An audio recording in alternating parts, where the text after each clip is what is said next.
True Talk Lounge. Fair use. Fair use. Fair use. All right. All right. Ain't nobody saving you, man. You gotta save yourself. Anton Daniels at the end did a very nice job breaking it down. I found some more clips too, but I want to let you know, ain't nobody saving you but yourself. Let's go. I'm sad. Do it anyways. I'm angry. Do it anyways. I'm unmotivated. Do it anyways. I'm tired. Do it anyways. There's going to come a moment in time in your life that you're going to realize as an adult, no one is here to save you. And once you realize that and you start working harder towards your goals, you will achieve things that you thought you couldn't. So once it starts getting hard, you get harder as a person and you accomplish the goals you need to, because again, nobody's here to save you except yourself. So put that in the forefront and work harder than you've ever fucking worked in your life. Whatever you do, you've got to be a little bit gone to it. You're not all there. You've got to be almost insane to your craft. Not a lot of people can understand that. That's why I don't know about nothing else. I do not pay attention to nothing else. There was games of football on yesterday, there was rugby, there was this, there was that. And like normal society is like, let's talk about this, and let's engage in this. And I can't do it. I just don't, people are talking to me and in my head I'm counting something. I'm counting up a number, or I'm knee deep in a sequence on the mat or on the feet. That's my life, sequences and numbers, nothing else. I cannot pay attention to nothing else. You love this game. I mean, love it with your whole heart. Because if you don't, let's not even bother. Let's not open that door. They're just gonna slam it right in our face. I love this game. I live this game. And there's 1,000 other guys waiting in the wings who are obsessed with this game. Obsession's gonna be talent every time.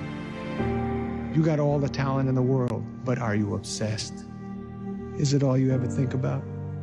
Let's face it, it's you against you out there.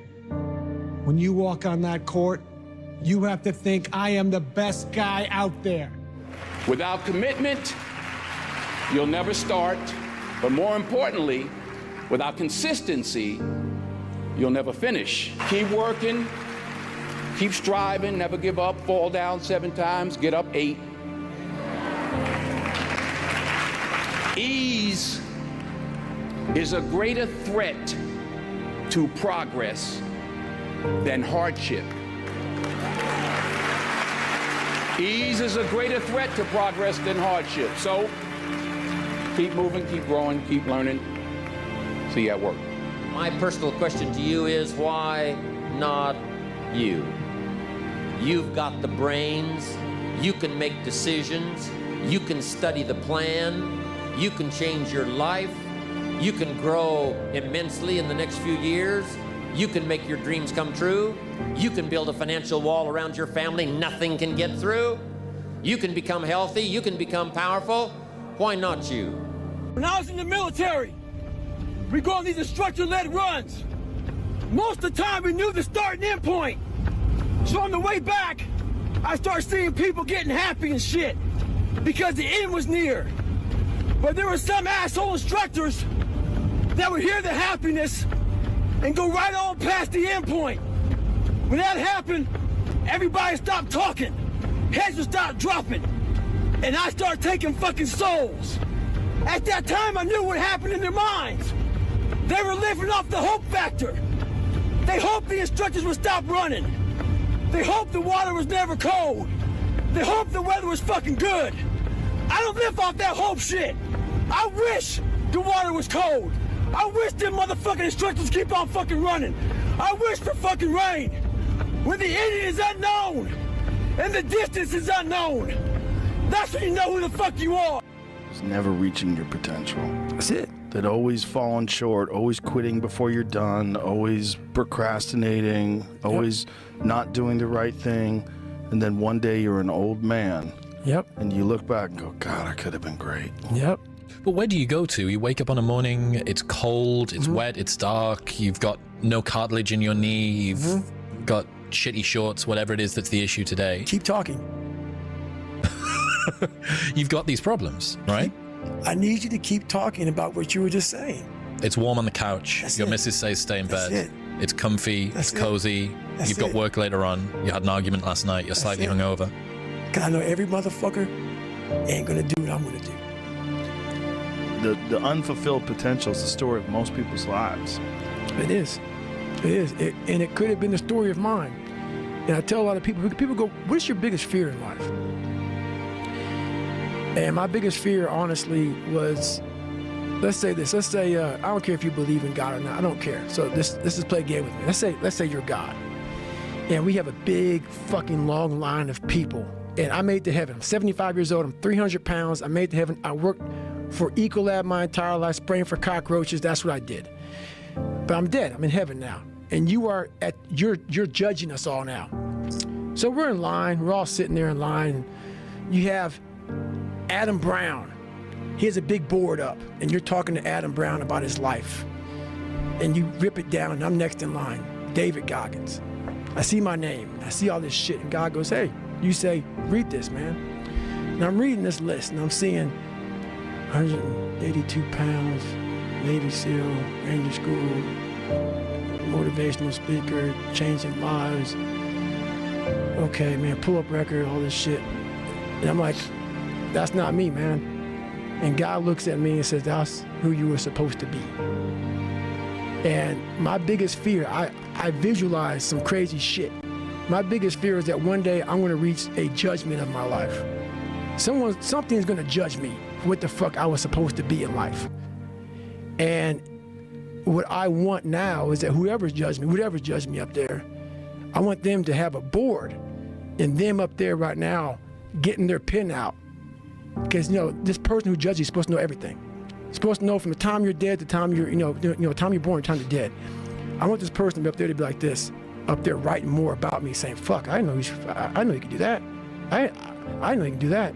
So I want to impress whatever the fuck is up there, whatever's going on in life. I want to go up there and not have anything left on the table.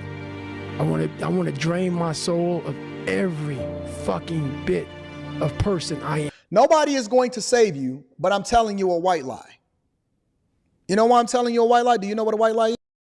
I need y'all to understand that whether we talking about financially, whether we talking about in the election, or whether we talking about in your own personal everyday life, nobody is going to save you. And that's not even entirely true. What I'm saying to you is not entirely true. Nobody is going to save you, but I'm telling you a white lie. You know why I'm telling you a white lie? Do you know what a white lie is? A white lie is when you tell a half truth and you omit the other part that people don't want to hear that'll actually make it completely true. It's almost like playing a poker game. If somebody say, do you got me? Do you got this hand? And you say, I got you. And you believe that you got them, but you don't have that hand because you want them to think something differently so that when you play in the next hand, ultimately you fooling them because poker is just as much of a mind game as it is the physical cards that you dealt. It's your tells. It's the things that you do on a regular basis. You may be pretending like you tough, but at the same time, you sweating and your heart is pounding out of your chest. Nobody is coming to save you, meaning that it's a possibility that somebody can give you a leg up. They can give you an opportunity. They may save you from yourself. They may bail you out of jail. They may give you a couple dollars. They may look out for you or whatever. But you have to approach life under the guise that I'm in this by myself. And if somebody look out for me, or if I get a leg up, or if I get a better opportunity, cool, but I'm going to have to save myself. If you're waiting on this election to determine whether or not you're going to be successful or you're going to be safe, and to think that these people is going to ultimately save you from inflation or save you from being able to, or going into van life and being homeless and having to go into Walmart in order to brush your teeth, or going into Planet Fitness in order to take a shower. Nobody is coming to save you. Men have largely understood this since the beginning of time, but women is just now getting a taste of it. And I know y'all mobilizing for Kamala Harris. Cool. Vote for whoever it is you want to vote for whatever stupid reason you want to vote for it. But I want you to understand that if the Biden administration has taught you anything about life, is that you can believe in who you want to believe in, but ultimately it's going to be you that make the decision for whether or not you want to pull yourself out of your circumstances. And that's for everything. It goes for your relationships. It goes for your finances. It goes for everything.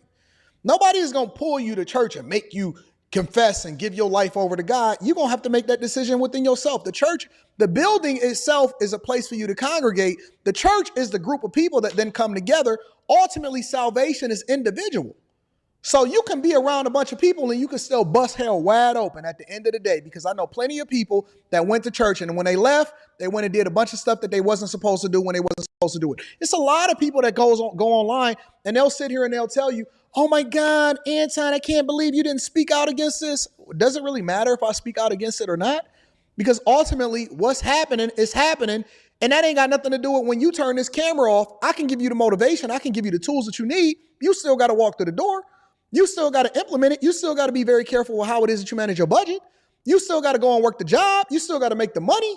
I can't make you rich. You make you rich. Even when people come on this platform and they say, Anton, I want to thank you. You saved my life. No, I didn't. You saved your life. You utilize the information that so many other people pass up to ultimately make the best decision for yourself. So you have to approach life as though there is no safety net. Nobody is coming to save you. Nobody is going to give you a handout. Nobody is going to give you a leg up. Only thing I ever asked for was an opportunity. That's all I need. Give me the runway. I'm gone. I don't need no cosigns. I don't need no help. You know why I'm going viral over this past weekend based off of the things that I said? Because I've been working at my craft for 10 years. I didn't need nobody to put me on. I don't need, hey man, give me a shout out on your platform. I ain't never asked for nothing. I ain't never asked for nobody to give me a shout. If we collaborate and we just so happen to do things, then we gonna do it. Anybody that never came on my platform, some people will say, well, this person gave you more visibility. No, I paid them for their services. I didn't ask for anything. And I overly treat people well when they come here, and I put them in the best hotels and I give them the best services and I make sure that they protected and I take care of them and then I treat them like gold and I also put some money in their pocket. Ain't nobody can say that they're responsible for my success because I've largely approached this game. And it don't mean that somebody can't give you a leg up. It don't mean that somebody can't give you an opportunity. It don't mean that somebody can't give you a visibility. But what you gonna do with it? What happens once you get the spotlight? Do they then look? Let's say for example, I went viral, right? The same way that I just did over the past weekend, and everybody is reacting to my content. Guess what? When they go to your profiles or they search you out or they go to your channels and stuff, do they even have something that they can subscribe to? Could they then leapfrog to find out more about you once you get the visibility? What they doing? When I talk to people online a lot of times and I say, hey, listen, you ain't even got no social profile. Who are you? When people then discover you, can they go and research you in order to find out more about you and do your social profiles, speak to, or does it set the example or the stage for what you want people to learn about you? When people came to discover me, they said, oh my God, he got a great show. Oh my God, he talk about this. Oh my God, he controversial. Oh man, that dude is entertaining. Because you can have the best product in the world, but if don't nobody know about it, that's the marketing part of it. But you can have a trash product or you can have no visibility. And when people discover you, they don't have anything to go off of and to subscribe to you as a result of. And so what I'm telling you is that every single thing that you do in this lifetime is intentional. Kamala ain't saving you. I think that Trump is the best candidate to be the president of the United States of America, but it's not his job to save you. It's his job to give you the level playing field that allows for Americans to be the best version of themselves, but you still got to walk through the door. Some people will sit there and say, oh man, Trump ain't do nothing for me. What do you want? He set the playing field. He renegotiated the North American Free Trade Agreement. He set tariffs on China so that you can go to work. So you can go to work at the steel mill and they don't dump a bunch of foreign steel into the country to continue to erode the manufacturing base inside of the United States of America. He didn't tell you that he was going to work the job for you. He said that he was going to save the steel industry in order for you to be able to go and work the job for yourself. College is too expensive. Go to community college. Well, once I graduate from 2 years, do what I did. I decided to life hack. I went to community college. I moved back into my mother's basement. Once I went, 2 years of community college, I went and got a job at a major university that then paid 100% of my tuition when I went to, regular universities. And then I was still working my ass off and working my businesses and also had a second job on the side. I didn't wait for nobody to give it to me. I wasn't looking for anybody to do anything for me. I worked my ass off every single day, every day. When we went to the meetup over there in Houston, they said, Anton, you coming to the after spot? I said, I think about it. Everybody knew. Every single person that interacted with me when I said I'm going home, I've been here for 3-4 hours, kissing hands, shaking babies. I love y'all. And I had a phenomenal time. Guess what? At the end of the day, I know everybody had the drinks flowing and hey, Anton, can I buy you a drink? Yeah, buy me a Diet Coke. Buy me a Coke Zero. I got you. If you pay attention to my habits, if you're interacting with me in real life, I'm clear. I don't smoke. I don't drink. I drink occasionally. I drink occasionally when I'm at the crib by myself or, when I'm having a little party when I ain't got to drive or something like that. I don't smoke. I don't drink. I don't embarrass myself in public. I'm very intentional with my security. He around. He paying attention to me. If you going to the after hour spot? Now, if you was really paying attention to me, then you will realize that I dropped the video at 2 o'clock in the morning Central Time, 3 a.m. I dropped another video. I was at home working. I knew that I had to catch a plane ride and I had to go and take care of some business on Sunday. As soon as I landed Sunday, when I got back to Detroit, I had to go and do some meetings and then take care of some other business. But guess what? I didn't miss. I never missed. I never missed one drop. The same thing that y'all was scheduled to see is exactly what you got. It was not a surprise. I don't miss when it comes to the Millionaire Morning Show. It don't matter where I'm at. I always am on. 100% of the time. It don't matter if the people and my employees or whoever it is working for me, they can call off. Oh man, I got to go on vacation. Okay, cool. Guess what? We're going to have some replacement that come in order to make sure that things are taken care of until you come back. It's a eat what you kill society. And the minute that you start to take that approach to it, then you'll be incredibly successful. Nobody is coming to save you. You're going to have to take the mentality and take that whole mindset into every single thing in life.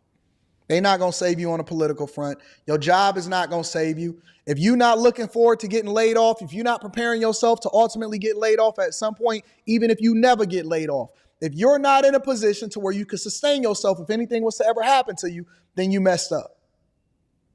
You jammed. You messed up.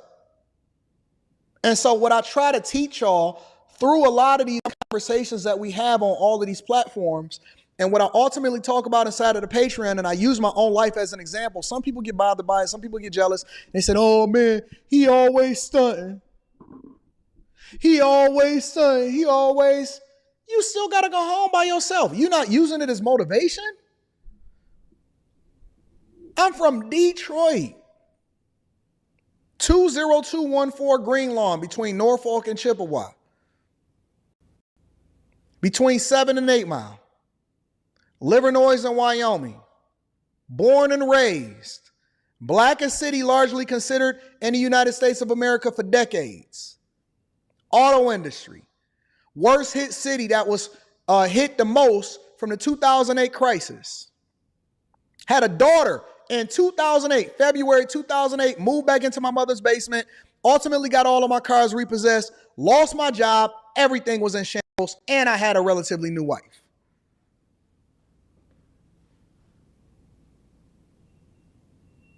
It was all on me. I talked to my father. He said, it's all on you. It's all on you. And at that point in my life, I made up in my mind, when I held my daughter inside of the hospital room, I was the first person to hold her. I told myself, my daughter will never, ever not have the opportunities because of a lack of discipline and dedication from her father. Never. She has never known. She has failed in a controlled environment because I still want her to learn the lessons, but she will never know some of the stuff that we grew up to experience because that's not what she was supposed to experience. She ain't supposed to have PTSD. She ain't supposed to have pit bulls chasing her home from school. She ain't supposed to be walking past crack houses and dudes saying, ooh, what's up, baby girl? If your children is then going to be dependent on the white man, as y'all like to call them, the federal government, in order to be able to pay for their student loans or to forgive their student loans, you are failing as a parent. And maybe you're not failing as a parent. It's another white lie. But ultimately, you have to take the approach that, man, if I don't have my kids straight, if I'm not putting them in the best position possible, then I'm failing as a parent. It gives you a different mentality when you approach things with more seriousness. You're not just willy-nilly. You're not just wheeling it. When you walk past me and I'm sitting in first class, oh man, don't feel like he's stunting on me. I paid the cost to be the boss. I paid the cost to be the boss. In real life, they want to sit there and they'll try to discount you and they'll say, oh man, he must have got an inheritance. I have never gotten inheritance in my entire life. And I put that on my daughter's life. I put that on my father's grave. I put that on my marriage.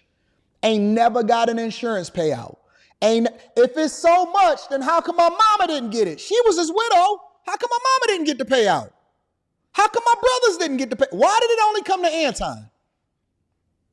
Why am I the only person that's rolling around with Porsche 911s, with Rolexes on my wrist, with Omegas, stuff that costs more than whatever it is that you got in your whole arsenal that you don't even know, and it's got a rubber band on it? How come nobody else got it? On everything, and I only say this not to prove nothing to anybody, but to help you to understand, and I want to remove all of the excuses from your life.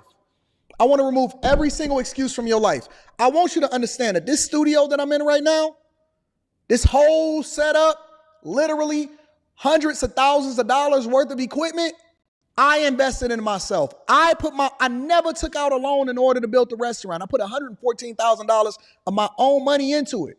Whether you agree with me closing it or not, it was my money. I put my own money up. Nobody gave me that money. I work my ass off 24 hours a day, 7 days a week. They know this, but they want to try to discount it because they want to they want to give themselves an excuse as to why they aren't what they are. And what I'm telling you is to remove the excuses. I am the very definition, the very much of a reflection of what it is that you need to lean off of. And if I'm a C student, a black man that they say you can't win unless you black in America, with no criminal record, C student, born in Detroit, Michigan, went through the recession, lost everything, worked to get myself back together, dedicated myself to my craft, mastered it, and now I use my own life as an example instead of using examples out in the street as to how it is that you can be successful. What more do you want? Married for 20 years, no children out of wedlock, no scandals, nobody that can come back and say that I owe them $1. No woman that can come out and say that I didn't did anything to them. You have no excuse. You don't need to even lean on Jesus. They said Jesus is the only perfect person. Ain't nobody asking you to be perfect. I'm telling you to take ownership and responsibility of your life. You are the sum total of your own decisions and the people that you hang around. Remove all excuses. There's no excuse. And the reason that I feel comfortable telling you this, the reason why they so bothered when I had these conversations with y'all online, and I say, hey, listen, I can hold you accountable from a relationship perspective because I am a reflection of the thing that I'm advocating for. No excuses. You have to approach life. Approach life like this is your last chance. You only get one. You only get one. There is nobody coming to save you. It's over. It's over. For a lot of y'all, this is the only opportunity that you can get. You already at a certain age to where you have no more mistakes that you can make. No more intentional shots in your leg. No more fumbling the bag. No more just smoking randomly. No more just getting arrested. I was talking to my dog, Hemp. And Hemp was telling me about some stuff that he was working on. And I said, I'm going to show up on This Is Risky. I got you, bro. And he came to the meetup and we was talking. And it was somebody that had threatened me a while ago. It was like a year and a half ago. And he was threatening me. Oh, man, I'll pull up on you in your own city, whatever, so on and so forth, right? And I said, okay, cool.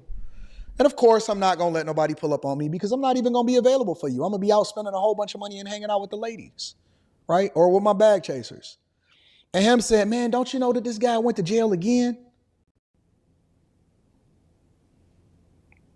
There's going to be some people around you that want to pull you down. And they're going to threaten you and they're going to say that you ain't no real one if you don't meet up with them in person. These are demons and the devil trying to throw obstacles in your way because he see where you're going. And the minute that you recognize that you're special because you are, and you made yourself special by the actions that you've taken, don't let nobody take it away from you. Run up that check, run up that bag, and align yourself with a group of people that's going in the direction that you're going in. Link to Patreon is in the description as well as pinned to the top of the chat. All right? I don't want to hear no more excuses from nobody. It's Monday. You have every opportunity to run it up, take care of business. A lot of y'all at work right now, you slacking. Everything that you do, somebody is looking at you and saying, oh man, oh, okay, he just gonna do the minimum possible. You a minimum possible ass motherfucker. Wake up, go and take care of business. Stop waiting on some politician to save you from yourself. The only thing that they gonna do is they gonna run up their own bag, get their own book sales up, and they gonna leverage their own power in order to be successful. Nobody is coming to save you but you. Save yourself. Save yourself. Save yourself. I love